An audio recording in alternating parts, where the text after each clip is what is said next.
तुम ये सही नहीं कर रहे। तुम्हें इसकी सजा मिलकर रहेगी। अरे डार्लिंग, सजा के लिए तो हमेशा तैयार है, पहले थोड़ा मज़ा तो ले ले। छोड़ो मुझे।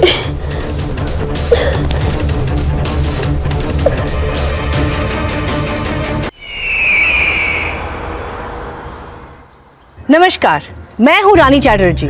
मैं फिर आ गई हूं क्राइम चक्र के एक नए एपिसोड में एक नई कहानी के साथ। आज के समाज में बढ़ रही फॉर्मेलिटीज ने रिश्तों को तार तार कर दिया है। आज किस मोड़ पर हम और हमारी आने वाली पीढ़ी है, ये कहना बहुत कठिन होगा। जब समाज का भविष्य ही गलत रास्ते की तरफ अग्रसर हो। आदर्श तो अपने नए काम में इतना व्यस्त रहता था कि बेचारे को उसकी बीवी शिवानी को समय देने का मौका ही नहीं मिलता था। और शिवानी एक औरत होने के नाते अपनी जरूरतें पूरी करने के लिए तरस रही थी। ऐसे में कब क्या दिमाग में ख्याल आ जाए, कुछ कह नहीं सकते। शिवानी भी इस दौर से गुजर रही थी। वो परेशान थी कि उसका पति उसे प्यार नहीं दे पा रहा। अब इस स्थिति में आदर्श और शिवानी क्या करते हैं, आइए देखते हैं।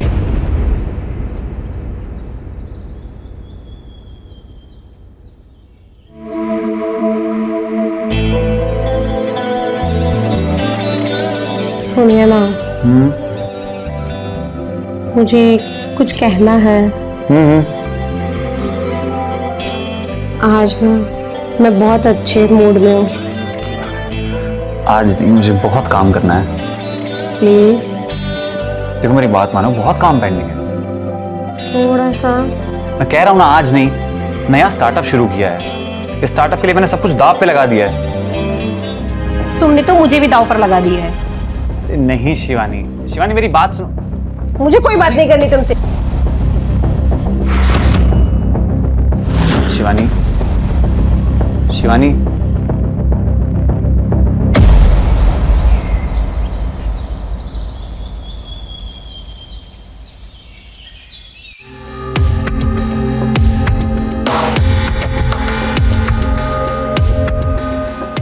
आदर्श बेटा नहीं दिखाई दे रहा है। वो तो ऑफिस चले गए। इतनी जल्दी? हाँ, वो ऑफिस में ही हमेशा बिजी रहते हैं और जब घर पे आते हैं तो भी पूरी रात ऑफिस का ही काम करते हैं।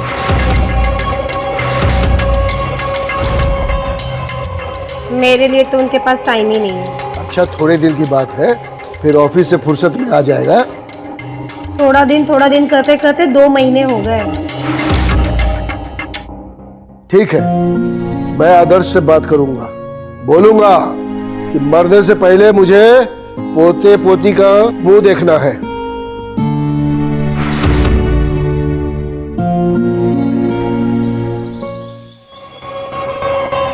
क्या हुआ भाभी, बहुत परेशान दिख रही है? सब ठीक तो है ना? कुछ नहीं। मैंने सब सुना भाभी, भैया आपको टाइम नहीं देते ना, तो इसमें परेशानी वाली क्या बात है? अरे मैं हूं ना, आपको किसी भी काम की कोई जरूरत हो तो मुझसे बोलिए। आखिर मैं भी तो आपका प्यारा सा देवर हूं ना भाभी। टाइम मुझे तुम्हारे भैया का चाहिए, तुम्हारा नहीं। और वो हमेशा अपने काम में बिजी रहते हैं। लो भाभी, आप भी क्या बात करती हैं? अरे भैया और मैं अलग थोड़ी हैं। मतलब मेरा मतलब है कि अगर आपको अपना टाइम पास करना है तो मेरे साथ भी कर सकती हैं। आखिर मैं भी तो पूरे दिन भर फ्री रहता हूँ भाभी। हाँ, मैं भी यही कह रही हूँ कि तुम पूरा दिन भर ऐसे फ्री रहते हो ना, क्यों ना अपने भैया के साथ ऑफिस जाकर उनका काम में हाथ बटा दिया करो। उनकी भी थोड़ी हेल्प हो जाएगी और तुम भी थोड़ा कुछ सीख लोगे।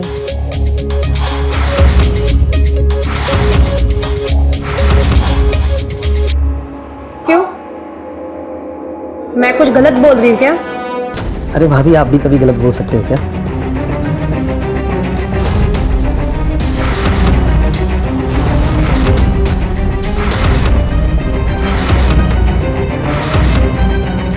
अरे भाभी, आपकी पीठ पर कुछ है?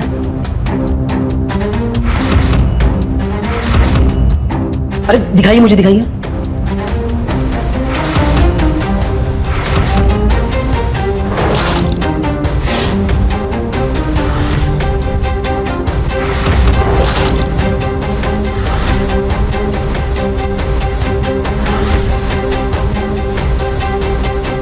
दूर हटो। अरे भाभी कीड़ा था। मैं बहुत अच्छे से समझती हूँ तुम्हारी इस गंदी हरकतों को। भाभी आप गलत समझ रही हैं, ऐसा कुछ भी नहीं है भाभी।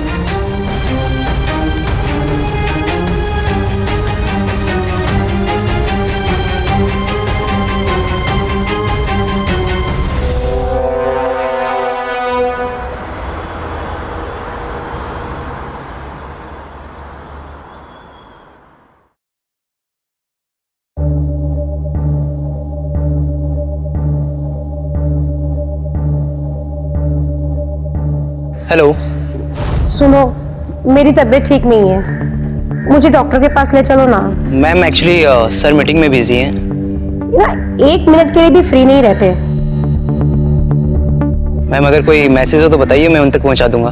तुम जाकर सर को फोन दो। जी उन्होंने किसी को भी अंदर आने से मना किया हुआ है। अपने सर से जाकर कहना कि मैं उनसे बहुत गुस्सा हूँ। और सुनो, तुम भी अपनी बीवी को टाइम दिया करो। मैम एक्चुअली मेरी शादी नहीं हुई अभी तक। बहुत लकी हो तुम। और सर को है ना मेरा ये मैसेज डांटते हुए देना। जी बिल्कुल। अब तो हद ही हो गई है, इस धूप में मुझे अब अकेले जाना पड़ेगा।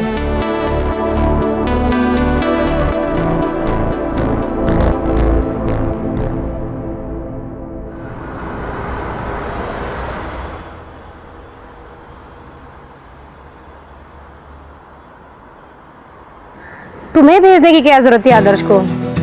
या आदर्श भी ना खुद तो आए नहीं और तुम्हें भेज दिया। मैम एक्चुअली सर बिजी थे इसलिए मुझे भेज दिया उन्होंने। कोई बात नहीं, मैं मैनेज कर लूंगा। आप आइए ना, बैठिए। ठीक है, जल्दी चलो, मैं लेट हो रही हूँ हॉस्पिटल के लिए।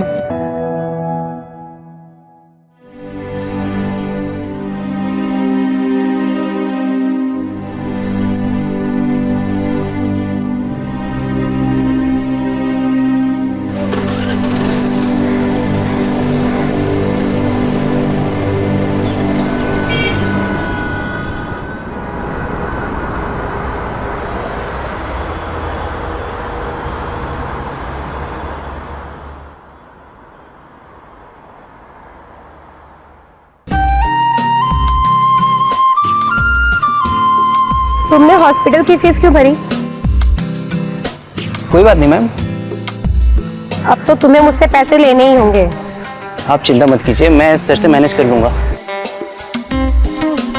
तुम मुझे मैम मत बोलो, तुम मुझे नाम से बुलाओ। जी मैम।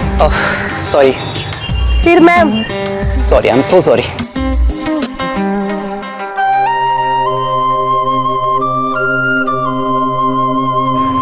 चले।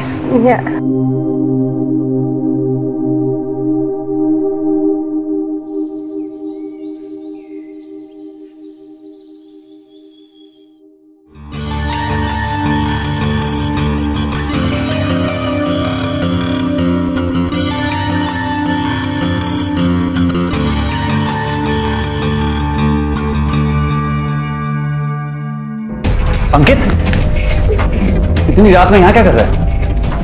कुछ नहीं भैया। क्या कर रहा था? भैया कुछ नहीं भैया। क्या कर रहा था? हाथ में क्या? हाथ में क्या? कुछ नहीं भैया। हाथ में क्या है? भैया चोरी कर रहा था? तू चोरी कर रहा था? तेरा दिमाग खराब हो गया क्या? अरे क्या हुआ? इतनी रात को क्यों हल्ला कर रहे हो तुम लोग?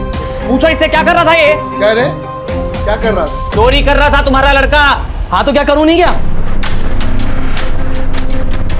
जब आपसे पैसे मांगते हो तो आप देते नहीं हो। मेरे भी तो खर्चे ना पापा। तो खुद क्यों नहीं कमाता तू? दिन भर घर पे पड़ा रहता है या बाहर आवारागर्दी करनी है तेरे को?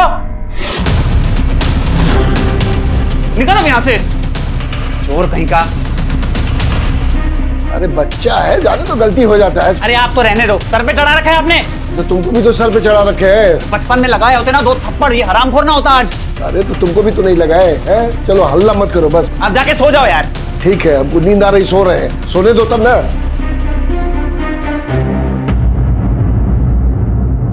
क्या है? सो जाइए आप भी। मेरे परिवार ने जीना हराम कर रखा है। तुम भी सो जाओ।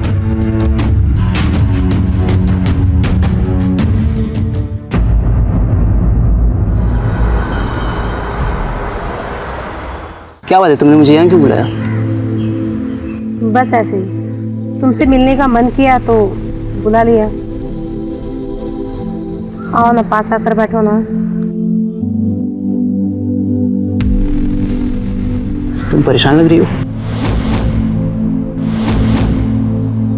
समझ नहीं आ रहा है कैसे बोलूं। बेझिझक होकर बोलो, क्या बात है?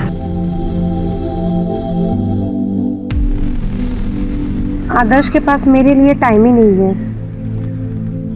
और हर एक पत्नी के जैसे मेरी भी कुछ ज़रूरतें हैं। देखो तुम टेंशन मत लो, सब ठीक हो जाएगा एक दिन। मैं हूं ना, और तुम रो मत अब।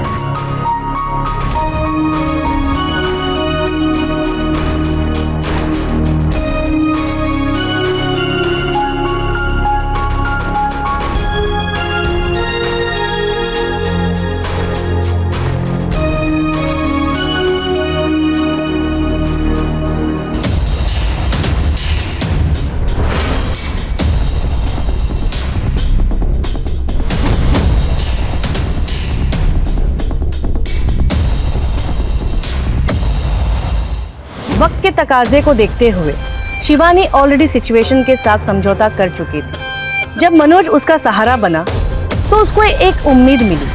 आदर्श की कमी ने शिवानी के दिल में जगह बना दी, और वो जगह को पूरी करने वाला उसे मनोज लगा। मनोज भले ही आदर्श का एम्प्लॉय हो, लेकिन वो था एक कुंवारा आदमी, और ज़रूरतें किसकी नहीं होती। हम सब भी इन्हीं ज़रूरतों को पूरा करने के लिए भाग रहे हैं। शिवानी को उम्मीद की किरण दिखी, और बस वो भी अपने नए सपने सजाने लगी।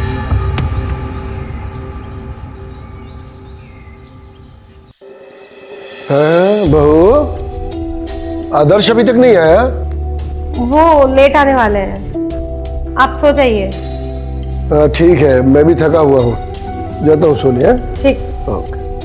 अरे भाभी, कैसी हो आप? ज़्यादा स्मार्ट बनने की कोशिश मत करो, जाओ चुपचाप जाकर अपने कमरे में सो जाओ।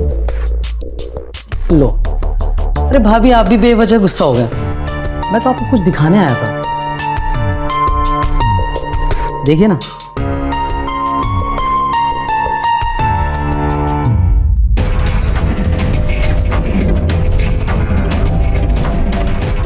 ये वीडियो तुम्हारे पास कहाँ से आई? अब भाभी, ये वीडियो कहाँ से आया, इससे क्या फर्क पड़ता है? फर्क तो ये पड़ता है कि इस वीडियो में कौन है।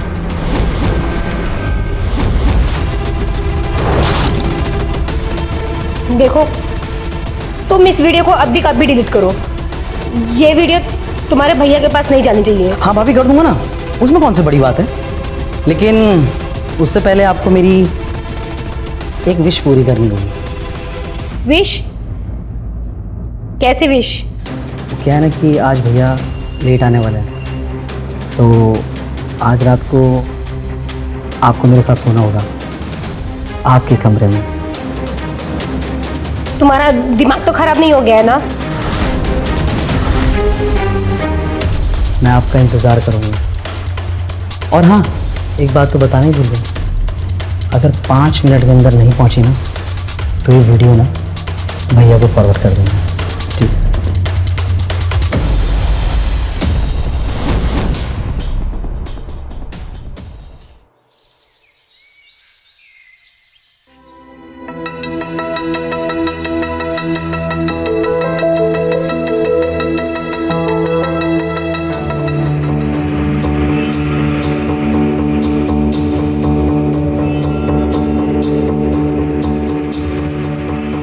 मुझे पता था तुम जरूर आओगी।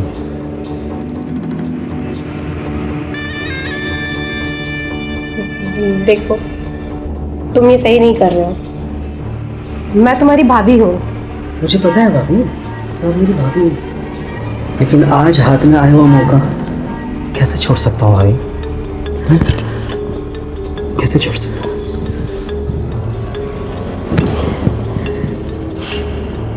पता नहीं भैया,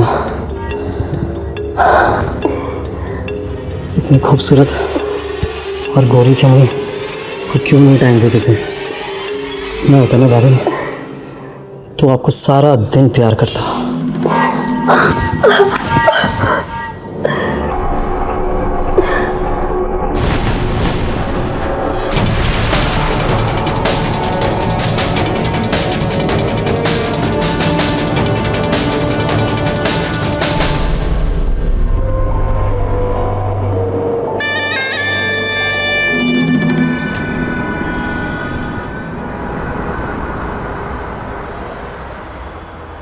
मुझे बहुत डर लग रहा है, अब मैं क्या करूं? तुम्हारा देवर इतना घटिया इंसान निकलेगा, मुझे पता ही नहीं था।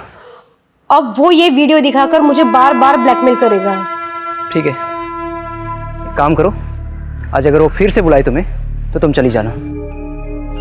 तुम भी यही चाहते हो कि मैं उसके पास जाऊं और वो फिर से मेरे साथ जबरदस्ती करे? नहीं, मैं सिर्फ तुम्हें उससे छुटकारा दिलाना चाहता हूँ। और सुनो, एक बार जाने से पहले मुझे मैसेज जरूर करना। ठीक है।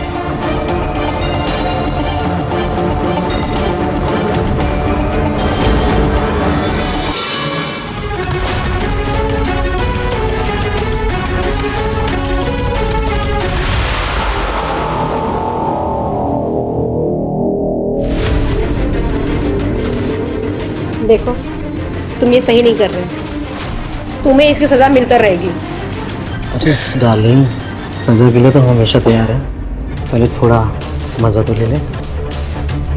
छोड़ो मुझे।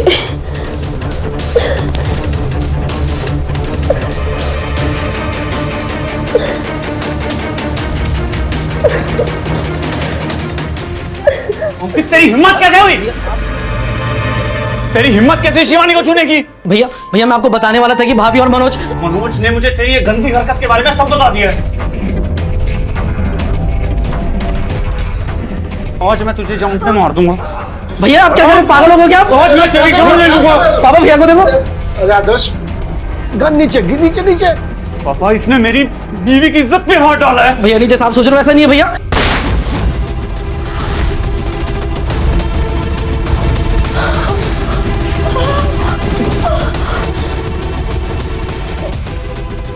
क्या किया तूने अंकित?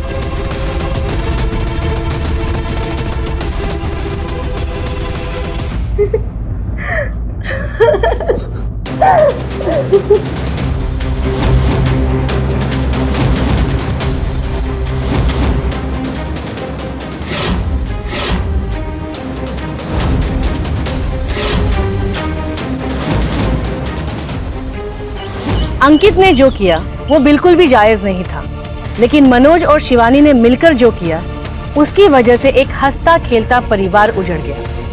स्त्री समाज का एक अहम हिस्सा होती है, उसकी मानसिकता समाज को एक नया स्वरूप देती है, और जब वही औरत अपनी मर्यादा और लाज भूलकर कुकर्म पर उतर आती है, तब होती है अनर्थ की शुरुआत। आदमी हो या औरत, जो भी समाज में कुकर्म करता है वह समाज को दूषित करने का भागी होता है। अंकित, मनोज, आदर्श, शिवानी और न जाने ऐसे कितने ही लोग हैं जो आज हमारे समाज को अंदर से खोखला कर रहे हैं। कब तक हम ये सब देखते रहेंगे और चुप रहेंगे? आवाज उठानी पड़ेगी, आपको भी और हमें भी। हम अपना हक अदा कर रहे हैं, आप भी कीजिए। मैं रानी आप लोगों से विदा लेती हूँ। जल्द मुलाकात होगी आपसे क्राइम चक्र के नए एपिसोड में एक नई कहानी के साथ। सतर्क रहिए, सुरक्षित रहिए। जय हिंद।